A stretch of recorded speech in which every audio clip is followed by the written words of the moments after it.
Welcome proteins. आज हम आपके लिए लेके आए हैं साइंस के कुछ बहुत ही इंपॉर्टेंट क्वेश्चन। ये 2016 में ये क्वेश्चन ऑब्जेक्टिव में पूछे गए थे। आपको खुद भी आंसर देना है। अगर आप वीडियो पॉज करके आंसर देना चाहते हैं तो ये सबसे अच्छी बात है, आप टेस्ट भी कर लेंगे खुद को। हम यहाँ पे कोशिश करेंगे कि चारों ऑप्शन के बारे में आपको हम बता दें, जो सही ऑप्शन है उनको तो बता नहीं है। तो पहला क्वेश्चन यहाँ पर दिया हुआ है कि विद्युत फ्यूज़ जो है विद्युत धारा के किस सिद्धांत पर कार्य करता है। हम लोग जानते हैं कि फ्यूज़ जो होता है वो बेसिकली उसमें जो वायर होता है वो जब बहुत ज़्यादा हीट होता है यानी हाई वोल्टेज पास होने पर तो वो गर्म होकर के पिघल जाता है और इस तरीके से वो हमारे इलेक्ट्रिक अप्लायंस की सुरक्षा देता है। ठीक है, तो यहाँ पर उष्मीय प्रभाव पर आधारित होता है ये, यानी गर्म होने पर ये पिघलता है। जहाँ तक चुंबकीय प्रभाव की बात है तो इस पे आधारित होते हैं आपके मोटर, जनरेटर वगैरह। ठीक है, चलिए बात करते हैं अगला क्वेश्चन की। तो इसमें है किसी कुंडली का प्रतिरोध ज्ञात करने का सूत्र क्या है। तो ओम्स लॉ आपको याद होना चाहिए। ठीक है, ओम्स लॉ में हमने पढ़ा था कि V बराबर IR होता है। ठीक है, तो इस हिसाब से अगर हम देखेंगे तो हमारा जो बी ऑप्शन है ये इसका सही आंसर है। प्रतिरोध का सूत्र जो है V/I हो जाएगा। अगला सवाल है बैटरी से किस प्रकार की धारा प्राप्त होती है। तो हम जानते हैं कि दो प्रकार का जो करंट होता है, एक होता है AC और एक होता है DC। ठीक है, तो हिंदी में AC को प्रत्यावर्ती धारा कहते हैं और DC को दिष्ट धारा कहते हैं। आप ऐसे भी याद रख सकते हैं D और D, तो दिष्ट धारा DC होता है। और हम ये अच्छे से जानते हैं कि हमारा बैटरी जो है वो DC करंट सप्लाई करता है, इसीलिए हमारा पहला ऑप्शन दिष्ट धारा जो है सही हो जाएगा। ठीक है, प्रत्यावर्ती AC करंट जो है जनरेटर से भी आता है और डायरेक्ट जो हमारे घर में आते हैं पावर हाउस से वो भी AC करंट है। और अगला क्वेश्चन है दाढ़ी बनाने में किस प्रकार के दर्पण का उपयोग किया जाता है। तो हम जानते हैं कि यहाँ पर देख सकते हैं कि जो हमारा अवतल दर्पण है ना, वहाँ पर बहुत सारे अलग अलग बहुत सारे किस्म के इमेजेस बनने का चांस रहता है। जबकि उत्तल दर्पण है तो उत्तल दर्पण में सिर्फ एक ही किस्म का इमेज बनता है और वो भी छोटा। और दाढ़ी बनाने के लिए हम लोग को छोटा तो चाहिए नहीं, हम लोग को बड़ा देखना होगा, इसीलिए कनकेव मिरर बोले तो अवतल दर्पण जो है इसका आंसर हो जाएगा।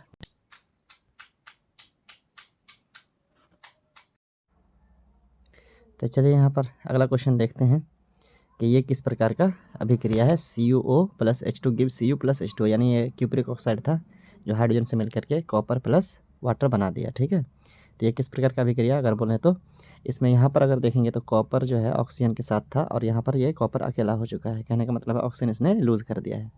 तो अगर ऑक्सीजन लूज़ किया है तो ये हो गया अपचयन। ठीक है, लेकिन अगर फिर H2 की हम बात करें तो ये यहाँ पर ऑक्सीजन को संयोग कर लिया है। ठीक है, तो हाइड्रोजन का जुड़ना जो है उपचयन, ऑक्सीजन का जुड़ना, तो यहाँ पर दोनों एक साथ हो रहा है, मतलब ऑक्सीडेशन भी हो रहा है, रिडक्शन भी हो रहा है, उपचयन भी हो रहा है, अपचयन भी हो रहा है। तो ऐसे में ये रिडॉक्स रिएक्शन कहलाएगा जिसमें दोनों एक साथ होते हैं। और अगला देखिए यहाँ पर है इलेक्ट्रॉन के स्थानांतरण से बने यौगिक क्या कहते हैं। तो आपको पता होना चाहिए इलेक्ट्रॉन अगर कोई लूज़ करता है तो उसके ऊपर प्लस या इलेक्ट्रॉन लूज़ करता है तो उसके ऊपर प्लस चार्ज आता है और अगर गेन करता है तो उसके ऊपर माइनस चार्ज आता है। तो जब ये प्लस माइनस चार्ज की वजह से कोई संयोजन होता है तो उसको हम लोग वैद्युत संयोजी बोलते हैं। ठीक है, सहसंयोजी में सिर्फ और सिर्फ मान लीजिए कि शेयरिंग करता है, पूरी तरीके से लेन देन नहीं करता है। ठीक है, तो यहाँ पर स्थानांतरण की बात की जा रही है। अगला सवाल है पीतल उदाहरण है। तो हम सब जानते हैं कि पीतल कोई प्योर मेटल या नॉन मेटल नहीं है। तो पीतल जो है धातु तो है नहीं, है ना, आपको अधातु भी नहीं है, आपको मिश्र धातु है, क्योंकि इसमें टिन भी होता है और इसमें आपको कॉपर भी होता है। ठीक है, उपधातु भी नहीं है, इसलिए मिश्र धातु है ये। अगला सवाल चलिए कार्बन हाइड्रोजन का संयोग करके क्या बनाता है। तो हमको बहुत अच्छे से पता है, कार्बन हाइड्रोजन मिलते हैं, देख के लग रहा है हाइड्रोकार्बन है, नाम से भी क्लियर है। तो इसका सही जवाब हो जाएगा हाइड्रोकार्बन। ठीक है, आयनिक यौगिक में तो आयन की वजह से जब यौगिक बनते हैं तो ये तो होगा नहीं। ठीक है, वो खाए रे बेटा जोड़िए जे बजे चाहिए तो पढ़िए ले तुम थे। तो नेक्स्ट क्वेश्चन यहाँ पर है मानव मादा के जनन तंत्र का भाग नहीं है, यानी इनमें से कौन ऐसा है जो लेडीज़ जो है रिप्रोडक्शन पार्ट नहीं है। तो हम सब जानते हैं कि जो इसमें गलत होगा वही सही होगा, क्योंकि नहीं पूछा है, तो आप इसका खास ख्याल रखेंगे। यहाँ पर अंडाशय लेडीज़ में पाया जाता है, गर्भाशय भी पाया जाता है, डिम्ब वाहिनी भी पाया जाता है। बचा कौन, शुक्रवाहिका। बोले तो शुक्रवाहिका लेडीज़ में नहीं पाया जाता है, इसीलिए जो गलत है वही सही है। यहाँ पर जो है शुक्रवाहिका ऑप्शन सही हो जाएगा। अगला है परागकोश में स्थित होता है, आपको पता होना चाहिए। परागकोश बोले तो फ्लावर का पार्ट है, ठीक है।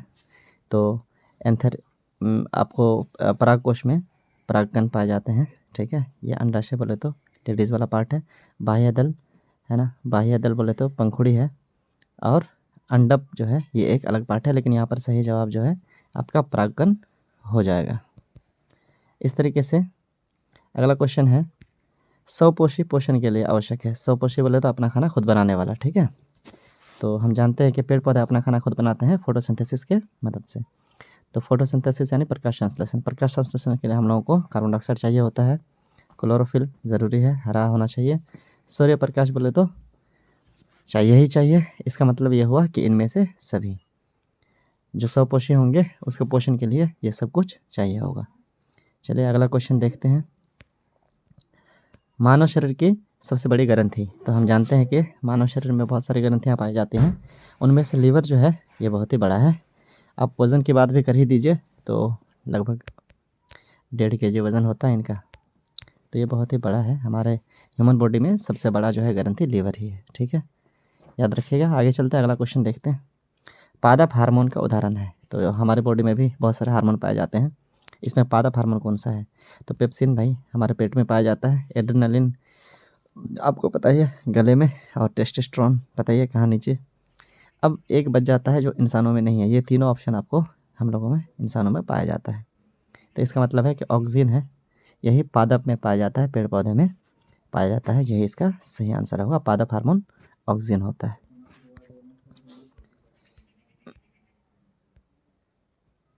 अगला क्वेश्चन है कि विभवांतर मापने वाला यंत्र को कहा जाता है। विभवांतर, विभवांतर बोले तो वोल्टेज, ठीक है। तो ये बात आपको पता होना चाहिए कि वोल्टेज वोल्टमीटर से नापते हैं, ठीक है। वोल्टेज वोल्टमीटर से नापते हैं, और एमीटर से करंट को नापते हैं। वोल्टेज को वोल्टमीटर से और एमीटर को करंट के लिए यूज़ करते हैं, करंट, ठीक है। और अगर बात करें हम गैल्वेनोमीटर की, तो ये एक एमीटर का ही टाइप है। गैल्वेनोमीटर जो है ये एक टाइप का एमीटर ही है, ठीक है। ये करंट नापने के लिए यूज़ होता है।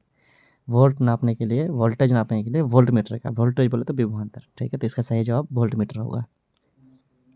अच्छा आगे चलते हैं। अगला सवाल है, विद्युत परिपथ में कैसा जोड़ा जाता है एमीटर को? तो एमीटर बोले तो करंट नापने के लिए, है ना, मैंने अभी कहा। तो करंट नापने के लिए इसको हम लोग सीरीज़ में जोड़ते हैं इंग्लिश में बोले तो, और हिंदी में श्रेणी क्रम, ठीक है। पाशर्व नहीं जोड़ते हैं, पाशर्व में वोल्टमीटर को जोड़ते हैं, याद रखिएगा इस बात को। श्रेणी क्रम में जोड़ते हैं एमीटर को करंट नापने के लिए, ठीक। अच्छा आगे चलते हैं। अगला सवाल है आपका, विद्युत धारा का एसआई मात्रक क्या है? तो इसका आंसर बहुत ही इजी होगा, तो आप लोग को ज़रूर बताना है। वैसे आप कमेंट कर सकते हैं, वीडियो पॉज करके भी आप बता सकते हैं। वोल्ट जो होता है वोल्टेज का होता है, ठीक है। कूलम जो होता है वो चार्ज का होता है। वाट जो होता है पावर का होता है। तो एम्पेयर बच गया भैया। एम्पेयर जो है विद्युत धारा का, विद्युत धारा को नापते हैं एम्पेयर में। अगला चलते हैं। सवाल है, किसी लेंस के द्वारा सिर्फ काल्पनिक प्रतिबिंब बनता है। तो भाई काल्पनिक प्रतिबिंब बनने वाला जो है सिर्फ काल्पनिक कह रहा है। तो अगर हम बात करें उत्तल की, तो उत्तल में बहुत किस्म के जो है बनते हैं, ठीक है। उत्तल में काल्पनिक बनता है, वास्तविक बनता है, छोटा बड़ा सब किस्म का बनता है। अवतल लेंस जो है एकलौता ऐसा लेंस है जिसमें आपको सिर्फ और सिर्फ जो है आभासी प्रतिबिंब बनता है, काल्पनिक प्रतिबिंब बनता है, कहने का मतलब है। और इसके अलावा बाइफोकल लेंस की अगर हम बात करें, तो बाइफोकल लेंस जो है इसमें दोनों प्रकार का लेंस इस्तेमाल होता है, उत्तल और अवतल। ये तो नहीं है होगा, इनमें से कोई नहीं, ये तो है ही नहीं। तो इसका सही जवाब है अवतल, ठीक है। अगला क्वेश्चन, तो चलिए यहाँ पर अगला क्वेश्चन देखते हैं कि ये किस प्रकार का अभिक्रिया है। CuO + H2 give Cu + H2, यानी ये क्यूप्रिक ऑक्साइड था जो हाइड्रोजन से मिल करके कॉपर प्लस वाटर बना दिया, ठीक है। तो ये किस प्रकार का अभिक्रिया अगर बोलें तो इसमें यहाँ पर अगर देखेंगे तो कॉपर जो है ऑक्सीजन के साथ था, और यहाँ पर ये कॉपर अकेला हो चुका है, कहने का मतलब है ऑक्सीजन इसने लूज़ कर दिया है। तो अगर ऑक्सीजन लूज़ किया है तो ये हो गया अपचयन, ठीक है। लेकिन अगर फिर H2 की हम बात करें तो ये यहाँ पर ऑक्सीजन को संयोग कर लिया है, ठीक है। तो हाइड्रोजन का जुड़ना जो है उपचयन, ऑक्सीजन का जुड़ना। तो यहाँ पर दोनों एक साथ हो रहा है, मतलब ऑक्सीडेशन भी हो रहा है, रिडक्शन भी हो रहा है, उपचयन भी हो रहा है, अपचयन भी हो रहा है। तो ऐसे में ये रिडॉक्स रिएक्शन कहलाएगा जिसमें दोनों एक साथ होते हैं। और अगला देखिए यहाँ पर है, इलेक्ट्रॉन के स्थानांतरण से बने यौगिक क्या कहते हैं? तो आपको पता होना चाहिए, इलेक्ट्रॉन अगर कोई लूज़ करता है तो उसके ऊपर प्लस या इलेक्ट्रॉन लूज़ करता है तो उसके ऊपर प्लस चार्ज आता है, और अगर गेन करता है तो उसके ऊपर माइनस चार्ज आता है। तो जब ये प्लस माइनस चार्ज की वजह से कोई संयोजन होता है तो उसको हम लोग वैद्युत संयोजी बोलते हैं, ठीक है। सहसंयोजी में सिर्फ और सिर्फ मान लीजिए कि शेयरिंग करता है, पूरी तरीके से लेन देन नहीं करता है, ठीक है। यहाँ पर स्थानांतरण की बात की जा रही है। अगला सवाल है, पीतल उदाहरण है। तो हम सब जानते हैं कि पीतल कोई प्योर मेटल या नॉन मेटल नहीं है। तो पीतल जो है धातु तो है नहीं, है ना, आपको अधातु भी नहीं है, आपको मिश्र धातु है, क्योंकि इसमें टिन भी होता है और इसमें आपको कॉपर भी होता है, ठीक है, उपधातु भी नहीं है, इसलिए मिश्र धातु है ये। अगला सवाल चलिए, कार्बन हाइड्रोजन का संयोग करके क्या बनाता है। तो हमको बहुत अच्छे से पता है, कार्बन हाइड्रोजन मिलते हैं, देख के लग रहा है हाइड्रोकार्बन है, नाम से भी क्लियर है। तो इसका सही जवाब हो जाएगा हाइड्रोकार्बन, ठीक है। आयनिक यौगिक में तो आयन की वजह से जब यौगिक बनते हैं तो ये तो होगा नहीं, ठीक है। वो खाए रे बेटा। आवर्त सारणी में प्रथम वर्ग के सदस्य क्या कहलाते हैं। तो आपको पता होना चाहिए कि ऐसे जो होते हैं ये वर्ग होते हैं, जिसको हम लोग उदग्र कह सकते हैं, और जो क्षैतिज होता है ऐसा, ठीक है, ऐसा वाला क्षैतिज, तो ये वाला जो है हमारा पीरियड कहलाता है ना। तो वर्ग जो है, पहला वर्ग जो होता है उसका नाम क्षारीय धातु होता है, और जो दूसरा वर्ग होता है उसको क्षारीय मृदा धातु कहते हैं। आपको पहला, दूसरा और 17वां और 18वां याद रखना है, ठीक है। तो 17वां जो आपको हेलोजन गैसेज हैं और 18वां आपको निष्क्रिय गैसेज हैं, तो ये आपको याद रखना है। तो अगर हम बात करें कि प्रथम वर्ग के सदस्य की, तो ये क्षारीय धातु है, ठीक है। अगला क्वेश्चन है, वायुमंडल में CO2 की गैस उपस्थित है। तो हम जानते हैं कि 0.04% लगभग उपस्थित है, लेकिन यहाँ पर 0.03 का ऑप्शन है। अब हमारे NCERT में यही ऑप्शन दिया हुआ है, तो यही सही है, ठीक है। 0.05 तो ज़्यादा हो जाएगा, 0.04 वैसे अगर रहता एक्यूरेट तो वो भी दे सकते थे, वैसे NCERT में 0.03 लिखा हुआ है, तो आप इसी के साथ जाइएगा, यही आपके लिए सही जवाब होगा। अगला सवाल है, सोडियम हाइड्रोक्साइड। तो हमको पता है कि सोडियम हाइड्रोक्साइड एक तरह का क्षार है, ठीक है, NaOH एक तरह का क्षार है, और वैसे भी OH आप जानते ही हैं, OH जिसमें होता है वो क्षार होता है, H+ आयन देने वाला अम्ल होता है, और OH- आयन देने वाला क्षार होता है। तो इतनी सी बात है, यहाँ पर इसका सही जवाब क्या हो जाएगा, इसका सही जवाब क्षार हो जाएगा। अगला है, ऑक्सीजन क्या है। तो हम जानते हैं कि ऑक्सीजन जो है पेड़ पौधे में पाया जाता है, तो एक तरह का हार्मोन है, ये वसा भी नहीं है, कार्बोहाइड्रेट भी नहीं है, तो हम लोगों में पाया जाता है, एंजाइम भी हम लोगों में पाया जाता है। ऑक्सीजन एक तरह का हार्मोन है, पेड़ पौधे में पाया जाता है। तो यहाँ पर अगला क्वेश्चन है, समतल दर्पण से बना प्रतिबिंब होता है। समतल दर्पण बोले तो हम लोग जो घर पे रोज़ मुंह देखने के लिए इस्तेमाल करते हैं, वही समतल दर्पण है। इसका प्रतिबिंब जो है हमेशा आभासी प्रतिबिंब होता है, यानी अवास्तविक प्रतिबिंब होता है, इसको हम लोग काल्पनिक भी कहते हैं। तो अवतल दर्पण द्वारा काल्पनिक होता है तथा सीधा होता है और पार्श्विक रूप से उल्टा होता है, ये सब इनके गुण हैं, ठीक है। तो यहाँ पर काल्पनिक ऑप्शन सही हो जाएगा। अगला सवाल है, निकट दृष्टि दोष को दूर करने के लिए किस लेंस का व्यवहार करते हैं। निकट दृष्टि दोष का मतलब दूर नहीं, निकट जो है देख नहीं सकता है या दूर नहीं देख सकता है, ठीक है। आप इसको कमेंट कर लीजिए, थोड़ा सा एक्स्ट्रा चीज़ है। वैसे मैं आंसर बता देता हूँ, निकट दृष्टि दोष के लिए आपको अवतल जो है हो जाएगा, उत्तल तो आपको दूर दृष्टि दोष के लिए इस्तेमाल होता है, और बेलनाकार तो कुछ ऐसा होता नहीं है, और इनमें से कोई नहीं है, ये तो वैसे ही गलत है। तो यहाँ पर सही जवाब आपका अवतल है। निकट दृष्टि दोष दूर करने के लिए अवतल का इस्तेमाल करते हैं।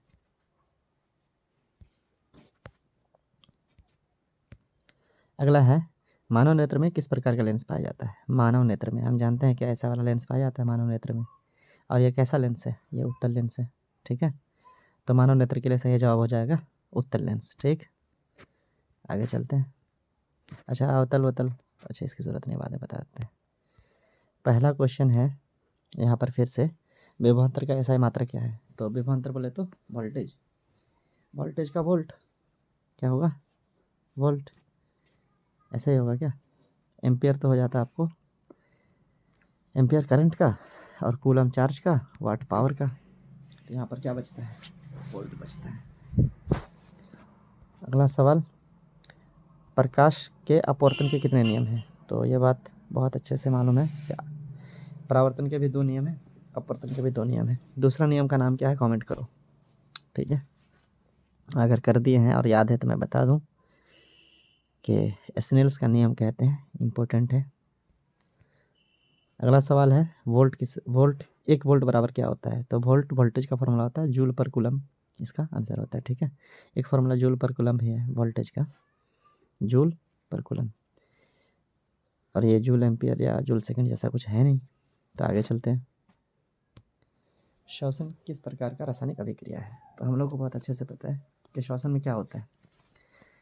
श्वसन में हमारा जो खाना है यानी ग्लूकोज ऑक्सीजन के साथ रिएक्शन करता है और एनर्जी बनाता है। तो यहाँ पर ऑक्सीजन के साथ जो संयोग होता है, ऑक्सीजन के साथ जो जुड़ता है, उसको हम लोग क्या बोलते हैं? ऑक्सीडेशन बोलते हैं, यानी उसको हिंदी में उपचयन बोलते हैं। तो श्वसन जो है उपचयन है, संयोजन भी नहीं होगा, उपचयन होगा। ऑक्सीजन के साथ रिएक्शन कर रहा है तो स्पेशली उसका नाम है उपचयन, नाम है उसका। ठीक है, अगला सवाल, कौन विद्युत का सर्वोत्तम सुचालक है? सर्वोत्तम सुचालक मतलब सबसे अच्छा सुचालक। तो ये बात तो आपको पता ही होगा कि गोल्ड से भी अच्छा सुचालक कौन सा है? सिल्वर है। ठीक है, तो सिल्वर इसका सही जवाब है। वैसे कॉपर और गोल्ड लगभग एक जैसा ही सुचालक है, और एल्युमिनियम तो उससे कम होता है, और आयरन तो भैया उससे भी कम। ठीक है, तो इसके सबसे बढ़िया है सिल्वर, ये बात आप याद रख सकते हैं। अगला सवाल है, आवर्त सारणी के उदग्र स्तंभ को कहा जाता है? उदग्र बोले तो ऐसा वाला, ठीक है, ये खड़ा वाला, ये पड़ा वाला आपको क्षैतिज है। ठीक है, तो उदग्र स्तंभ जो है, उदग्र स्तंभ आपको वर्ग कहलाते हैं, और आवर्त कहलाता है ये वाला ऑप्शन, ऐसा वाला जो है पैथेला वाला, ये आवर्त कहलाता है। ठीक है, और अपरूप या इनमें से कोई नहीं, तो ये तो होगा ही नहीं। अगला सवाल है, निम्न में से कौन उपधातु है? उपधातु बोले तो जिनके अंदर धातु अधातु दोनों का गुण पाया जाता है। तो आयरन तो टोटली धातु है, कॉपर भी धातु है, निकल भी धातु है, ये तीनों तो धातु हो गए। बच गया एसबी। एसबी का माने होता है एंटीमनी। एंटीमनी 51 नंबर का होता है। ठीक है, और ये उपधातु होता है, तो ये इसका सही जवाब हो जाएगा। ठीक है, अगला है पीतल है, तो ये तो रिपीट हो गया क्वेश्चन, मिश्र धातु है, मैंने पहले ही बताया आपको। अगला सवाल है, अम्लीय विलयन का पीएच मान। तो पीएच मान के बारे में आपको पता होना चाहिए कि 7 जो होता है न्यूट्रल होता है, 7 से जो कम होते हैं एसिड होते हैं, 7 से ज़्यादा जो होते हैं वो बेस होते हैं यानी क्षार होते हैं। तो यहाँ पर जो है, यहाँ पर अम्ल की बात करिए, अम्लीय विलयन की बात करिए, तो 7 से कम हो जाएगा। ठीक है, सही जवाब इसका। अगला सवाल है, सर्वोत्तम हाइड्रोकार्बन। तो हाइड्रोकार्बन में हम लोग शुरू कहाँ से कर रहे थे? मिथ इथ प्रोब्यूट से शुरू करे थे। तो मिथ बोले तो मीथेन, तो मीथेन जो है आपका, मीथेन, इसका फॉर्मूला क्या होता है? CH4 होता है। ठीक है, एक कार्बन होता है सिर्फ इसमें, तो ये सबसे सिंपल फार्मूला है मीथेन, यही इसका सही जवाब हो जाएगा। इथेन में 2 होता है, प्रोपेन में 3 और ब्यूटेन में 4। चलिए अगला सवाल है, कुटपाद किस में पाया जाता है? ठीक है, तो कुटपाद बोले तो फॉल्स फुट है ना। तो अमीबा ऐसा होता है ना, अमीबा, ये अमीबा में इस तरह के पैर होते हैं जो कोई फिक्स नहीं है, ऐसे ही किसी किसी टाइम उसका खाना जब उसको मिलता है तो ऐसा वो बना लेता है। इसको फॉल्स फुट कहते हैं, इसको हिंदी में कुटपाद कहते हैं। तो कुटपाद किसमें पाया जाता है? अमीबा में पाया जाता है। अगला सवाल है, पुष्पी पौधों में लैंगिक जनन होता है? पुष्पी पौधों में तो हम जानते हैं कि पत्तियों में तो होता नहीं है जनन, खाना वाना बनाने का काम आता है। फूलों द्वारा जनन होता है, फूल में ही उसका मेल फीमेल पार्ट पाया जाता है। हाँ, मतलब तना द्वारा भी होता है, बट ये होता है कायिक प्रवर्धन में। ठीक है, और यहाँ पर बात करें लैंगिक जनन की, तो लैंगिक जनन जो होता है फूलों द्वारा होता है।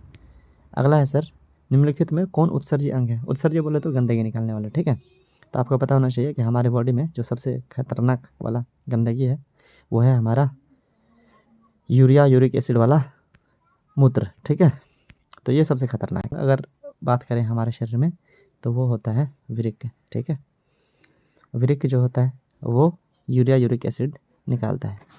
अगला है सर, शुक्राणु में क्या पाया जाता है? तो भाई शुक्राणु बनता है कहाँ पर? तो हमको पता है ये मेल का जो है बहुत इंपॉर्टेंट पार्ट है, वो है विरेचन, जहाँ पर शुक्राणु बनता है। मूत्राशय में तो मूत्र रहते हैं, और गर्भाशय में फ्यूटस, गर्भ में बच्चा रहता है। अंडाशय में तो अंडाणु रहते हैं, तो ये नहीं होंगे। अगला सवाल है, निम्न में से कौन प्राकृतिक संसाधन नहीं है? प्राकृतिक संसाधन बोले तो जिससे हम कुछ फ़ायदा उठाते हैं, है ना, प्राकृतिक संसाधन, वो वायु है, यस है। मृदा है, यस है। मिट्टी है, मृदा बोले तो मिट्टी। जल है, यस जल है। ये प्राकृतिक संसाधन है, हमारे लिए बहुत ही उपयोगी है, लेकिन जीवधारी ये कोई संसाधन नहीं है भाई। ठीक है, अगला सवाल है, इंसुलिन की कमी से क्या होता है? इंसुलिन हमारे बॉडी में शुगर कंट्रोल करता है। ठीक है, तो अगर ये कमी हो जाएगी तो घेगा भाई, आयोडीन की कमी से होता है। बौनापन तो जेनेटिक्स है। ठीक है, इनमें से कोई नहीं हो पाएगा, तो मधुमेह हो जाएगा इसका सही जवाब बोले तो डायबिटीज़। जिनको इंसुलिन की कमी होती है उनमें डायबिटीज़ हो जाता है। तो इतना ही था आज के लिए, इस सेशन को आप लाइक कर देंगे और नेक्स्ट वीडियो कल आपको मिल जाएगा, ठीक है। हम प्रीवियस ईयर क्वेश्चन इस तरीके से आपके लिए लाते रहेंगे।